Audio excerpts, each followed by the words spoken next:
Hello, welcome to Spotlight, a laser beam of creativity from the island's arts community. Spotlight, brought to you by the Isle of Man Arts Council. This evening, we catch up with Manx Bard Michael Manning as he enters the home run of his time in the role. It may not be for everyone, but it's an adult panto in Peel. Oh no, it's not. Oh yes, it is.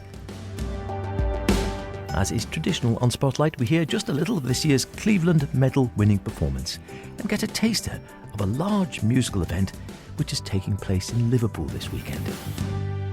Apparently.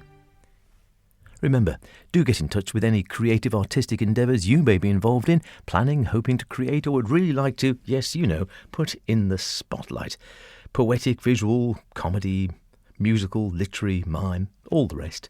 Email me spotlight@manxradio.com or howardkane@manxradio.com. I read them both. Without further ado, we like to keep up to date with the goings-on of the Manx Bards here on Spotlight, what they've been up to, and of course some of their beautiful poetry. Earlier today I caught up with current Bard Michael Manning to see how his bardic year had been going, and amazingly discovered he's already on the homeward stretch of his tenure. I know, it's come around very fast. I'm into the final quarter, as it were. So it's the end of August when the tenure finishes. So it's been, getting towards the end of my year. It's been a delight, really.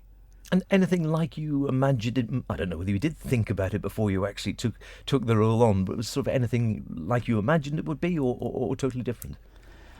I didn't really have much in my head about what it could be, really, and so it's been just an absolute revelation. You know, a revelation in terms of the people I've been able to meet, the things I've been involved in, the sort of poetry that I've written and been asked to write as well. Just I would never have imagined it before the year started. So it has been a real lovely year. And I suppose that's one of the big sort of challenges, or as you say, perhaps exciting things about being the bard, and that if you were, obviously you were writing a bit of poetry beforehand and enjoyed it, but then in your bardic role, exactly that, as you hinted at there, you've probably produced poetry in the last year that you would have never have done had you not been the bard. Absolutely, and I think it's one of the great sort of privileges but also responsibilities when people approach you and ask you to write something for them. There have been a number of anniversaries, there have been a number of other events that people have approached me and said, oh, can you write something on this? And it's always a privilege to be asked to do so, but it's also a sense of kind of terrified responsibility, because you think, oh, how am I going to bring words to this, and what are people going to think of it? And especially when it's things that you wouldn't necessarily be writing about, normally. And so that's been both a challenge but a real delight as well. And to see the power that can have for groups and people when you kind of get it right is lovely as well. And that's the thing, though, isn't it? So it is getting it right, because it's, in a way, there is no right or wrong with poetry, really, is there? Because it's in the sort of the ear of the beholder. People will either like something or they don't. But one person might think, "Oh, that's beautiful," another person might think, "You know what? Didn't do much for me." It's not like it's a right or wrong exam paper, is it? No, absolutely. It's a very subjective thing. Some people love the rhyming poetry. Some people aren't fussed on that at all. And I've experimented myself with different sort of forms throughout the year as well, which has been good, I think, for me as a poet to explore different ways of writing and different sorts of poems. And so that's been another lovely opportunity, really, to explore some different things. But yeah, so not everything appeals to everybody by any means. And do you ever get sort of nerves beforehand? Because you say when you get a sort of a commissioned piece, as it were, where someone's written and said, "Oh, lovely, would you be able to come along to our whatever function might be?" And obviously they're going to be expecting a piece of poetry from you, and you're presumably going to have to come up with something to fit in with the evening. Is always that thinking, as you say, "Oh my lordy, what am I going to do for this one?" Absolutely. And I mean, I think there's particularly the bardic role. I think there's a couple of different elements. It's not just the poetry. I mean, there's the poetry and the trying to get the right words down on the page, as it were. But then the whole other element of it is the public performance, is the reading, the recitation of it, and that's a whole different thing as well. And so I always get nervous before I do any public speaking, which is probably a good thing, really. It's good for my preparation. But yeah, there's always a sense of, I wonder how this is going to go down. But there's been a number of times, I think, when you just glimpse the power of poetry, when you're in a room with people and you're reciting some poetry, and you can tell, you can sense the power that's there in the words, and that's, I think, just something that any art form can do, but poetry is particularly good at that, and you can see how moving and powerful that can be for people, and that's a very special thing. And do you ever do you feel there's been any inspiration of new poets? Do people come up and have a chat afterwards, perhaps sometimes, and say, oh, because you quite often find, closet poets, sort of say, people, looking around a bit, say, I write a bit of poetry. Yeah. I mean, I think, and one of the delights has been, meeting lots of different people and realising how much poetry there is going on the island, how many wonderful poets there are on the island, and that's been lovely. I was out running a workshop a few weeks ago as part of the Manx Nature Show that's been on at the cathedral with the biosphere people, and that was lovely. People turning up and saying, oh yeah, I write a bit of this and I write a bit of that, and that's just a lovely chance to share inspiration. That's glorious. And that presumably in that case all inspired by nature, I'm assuming, in that sort of area. Which lots to go out on the Isle of Man, I suppose. Yeah, absolutely. So yeah, it's been great. So, and have you still been continuing with I know you've been doing some prison workshops as well? I haven't done any further ones at the prison, but yeah, those couple of workshops were a real kind of joy as well, and so it's been lots of different things, which has been good. Yeah, well, it's terrific, and I cannot believe that you say you're already on the homeward stretch. It's going to leave a bit of a hole, presumably, when it comes to the end. You're going to think, what do I do now? Well, absolutely. So it'll be interesting to see how you transition out of being the current bard as well. I mean, I know that many of the bards continue to be very active in the arts and poetry scene on the island, and I would hope that there would be a niche somewhere to continue to kind of read and perform some poetry. But yeah, it'll be a slightly different sort of rhythm of things, I think, when you're no longer the current one. So. Absolutely. Right. Well, we'll catch up again before, or just perhaps at the end of your tenure. Unbelievably, I can't think we might get another one in before you are succeeded by the next Manx Bard, which will be I've lost track now. You're I'm number 8. 8, so. Yeah. So we'll be almost into double figures, aren't we? Good Lord. So perhaps a poem for us today, if you could be so kind. Have you had a nice one? Yes, I do. So this is one that was written for commission. The Manx Wildlife Trust are celebrating their 50th anniversary this year, and they very kindly invited me to write something to commemorate that. So I had a lovely time with them earlier on in the year, meeting some of the just inspirational people doing a lot for nature over here. And so this is called The Little Tern. Come with me to the Airs, watch a brave bird find shelter on the shingle shore, chattering a fierce courage past the tidal reach, her wings warm with an African sun, seeking no more than the bent and marram beauty of the beach. Always there is the wind, always there is the sea, the living waters of the waves still hold our history. Come with me to the quiet hills. We are not the owners here. We are pilgrims beneath the vast cathedral sky, amidst the golden scattered stars of gorse, where purple heather thrills to falcon's cry, and peat and stream and bog find their sweet source. Always there is the wind, always there is the sea. The silence is no silence, but a thriving ecstasy. Come with me to close Sartfield and listen to the living insect hum, alive with the glory of a meadow magnificence, where the torrents of the orchids bloom to outdo the butterflies in burnished brilliance. Always there is the wind, always there is the sea, the invitation to the weary to sit and rest and be. Half a century and more, the briefest flowering measured against the slow rock, a bright empowering of a people to see and feel and love this place, each rain-soaked sunshine day an act of grace. And always there is the wind, and always there is the sea, always the radiant wonder of a world both wild and free. Lovely stuff. Bent and marram beauty of the beach. Great line. Anyone who's been up onto the northern beaches will instantly get that picture in their mind's eye. You fond of that part of the island, up that north? It's lovely around there. Yeah, and I find it fascinating being on how different the geography of the island is, isn't it? Yeah. And when you're up on the northern beaches, you feel like you're 1,000 miles from anyone. Yeah, and that's absolutely. there's a real special sort of beauty to that. Totally, yeah. I'm with you on that. Lovely. Thanks ever so much for that. Beautiful piece. Very evocative, that one. I thought really nice indeed. Thank you. Enjoy the last few months, and we'll maybe catch up just as you're coming to the end of your tenure, unbelievably, and we can have another little chat then, if you'd be so kind. That would be lovely. Thanks so much for the chat, Howard. Always good to see you. Lovely poem, that. One of my favourites, I think, of Michael's during his year so far. Really conjures up those wonderful, windswept, lonely stretches of beach on the northwest of the island. We'll have another poem from the youth bard, Hadassah Smith, in a week or two. Spotlight, brought to you by the Isle of Man Arts Council. Now, you might think panto season is over. Oh, no, it's not. Yeah, I know. For children, it probably is, but if you're an adult with a broad sense of humour and not the sort who's offended by some slightly more rustic language than we might normally hear here on Manx Radio, or indeed on stages around the Isle of Man, then a pantomime taking place in Peel this week might be right up your alley, as it were.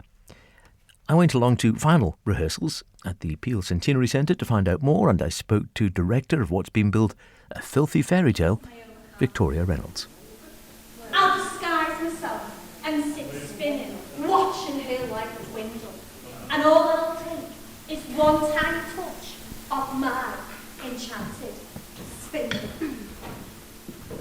It's something that we've talked about for a while, a good few years ago, and we actually had it planned the year we went into lockdown. So we were delayed by a year or so, weren't we? But yeah, it's just something we've always wanted to do. You know, having done family panto for many years, just take it that step further and enjoy it a bit more as adults. So it is, yeah, the clue's in the name of it, isn't it? It is an adult panto, so it's not one to bring little Johnny and Samantha along to. No, so it's strictly 18 and above, adults only. Yeah, it's just a bit ruder, a bit cruder, a little bit of blue language.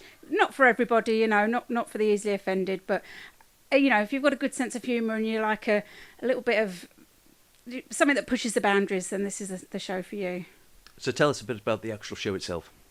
Okay, so we're doing Sleeping with Beauty, which is a twist on the traditional tale, a filthy fairy tale, as the scriptwriter puts it, a filthy fairy tale strictly for grown-ups. Okay, so I was going to say, is this something that's sort of off the shelf, or something that's been tweaked for the Isle of Man, or written by one of the cast? So it's been written by Tom Whalley, and we've used Tom Whalley's scripts for all of the adult pantos we do. We like the scripts that he puts out. We did do one of his family panto scripts one year. That was Goldilocks and Three Bears. So that was kind of what got us into reading his adult ones, and we enjoy them. So I think that helps when you go on stage and put it on for the audience.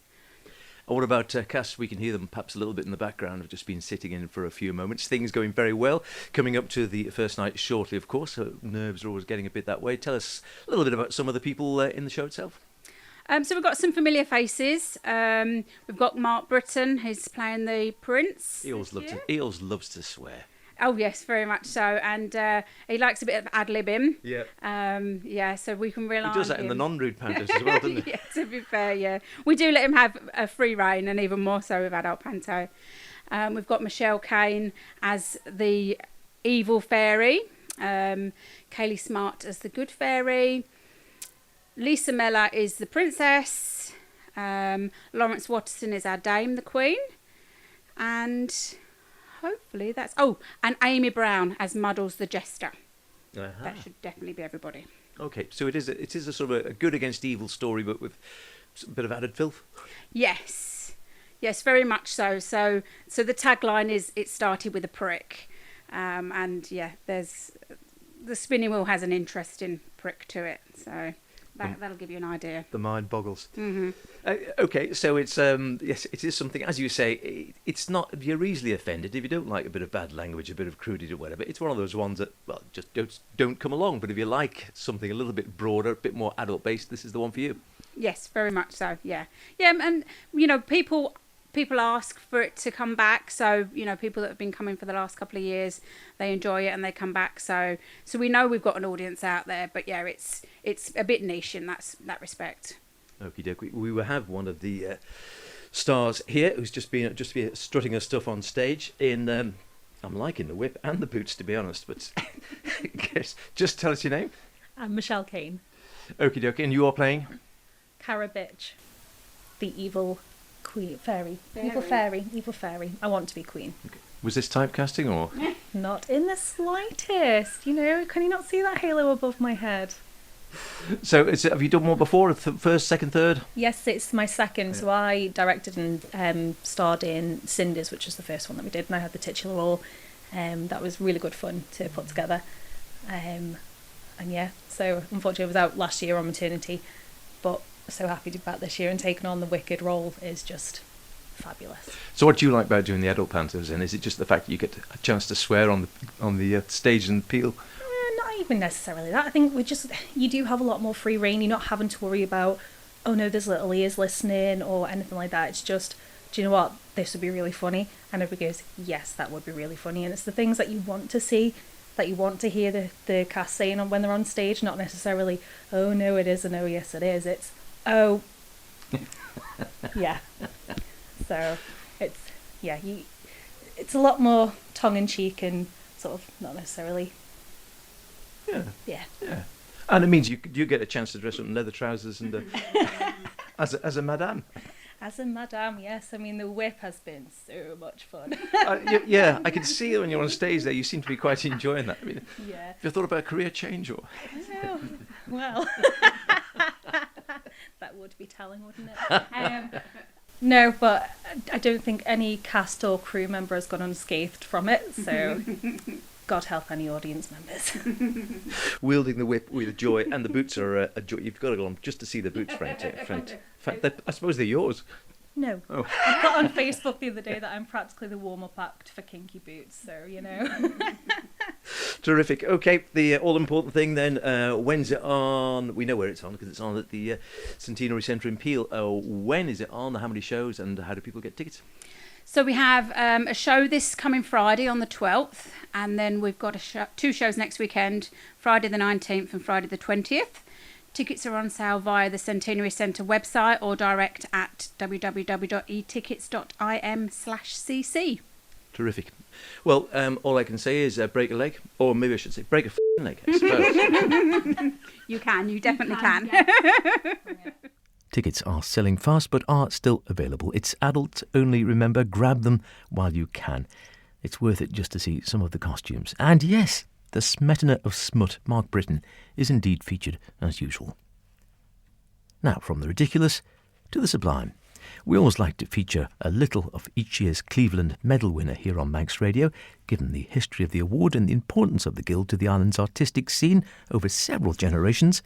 It would seem remiss not to. But due to programming restrictions, it's not been possible hitherto, so let's remedy that right now and allow Mrs. Guild herself, Manx Radio's Judith Lay, to introduce it. The Cleveland Medal in its 100th anniversary year goes to Debbie Gooding, and Debbie was accompanied by Frank Woolley, and let's listen now to part of her winning performance. This is Debbie singing Nocturne.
When the wild tree pours the deep blue cherry,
What a beautiful voice.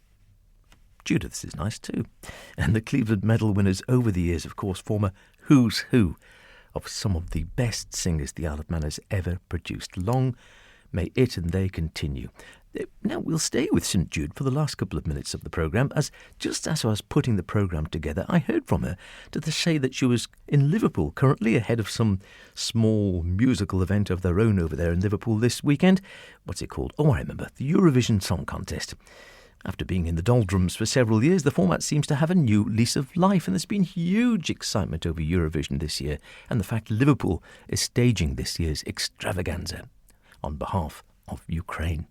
I thought we might finish with a little taster of the event from Jude, who spoke to a lady who has quite a strong link with the Isle of Man. Now, Joanne and I have just discovered a lovely link, and it's Robert Owen House, because you work for the Liverpool Heart and Chest Hospital, don't you, Joanne? Yeah, I'm one of the senior nurses at Liverpool Heart and Chest Hospital, so I've been over to the Isle of Man quite a few times fundraising for the Robert Owen House. And a particular friend of yours there was a lady that we lost too soon, but did a wonderful, wonderful amount of fundraising, and that was Glenda Corkish, yeah. So lovely. I still meet all the family now and again when I come over as well, but yes. Well, it's good to know that you do still come over to us. Now, Joanne, you're here stopping people and encouraging them to get a blood pressure test, which is so important. But last night you were actually in the arena, weren't you? I was, yes. We managed to get tickets for one of the semi-final previews, and it was the most fantastic experience. Met lots of wonderful people from all over the globe and just really, really enjoyed the show. My favourite was certainly Moldova, which was a bit of a different one, and I also enjoyed the Swedish entry as well. It was very good. So those are the two that you'll be looking forward to seeing how they do when we get to the weekend. Yeah, obviously the UK as well, but yes, certainly those two as well. And what about the atmosphere? It was a preview. Was it with the same kind of excitement? I think the atmosphere was as good as it will be on the final. The whole of Liverpool just came together and just really, really enjoyed the night. It was full of laughter, full of fun, lots of screaming and dancing. And the atmosphere outside of Liverpool, across the streets, is just fantastic for the Eurovision this year, really coming together to support Ukraine. As the slogan says, united by music. Yes, very much so. Lots of blue and yellow all across the city at the moment. And what will you be doing on Saturday night, Joanne? I'm having a party in my house where all my family and friends are getting dressed up as a country each, and they have to bring food or drink from the country in which they've picked out of the hat. I'll be dressing as Germany. I was born in Germany. My dad was in the army. So me and my husband are both going as German. Excellent. Well, have a wonderful night, Joanne. Thank you so much for talking to me. You're very welcome. Thanks a lot. Thank you. Joanne Shaw talking to Manx Radio's own Judith Lay at Eurovision 23. And if you're over for the finals this weekend, with or without a ticket, they're like gold dust, I'm told. I'm sure lots of Manxies are there, though. Hope you have a great time. That's about it this week. Don't forget, if you want to hear anything again, go to manxradio.com, download the Spotlight podcast, listen where and when you want. Why not try it whilst watching Eurovision with the volume turned down? See you next week. Look after yourselves, and whatever you're doing, be creative about it. Cheerio.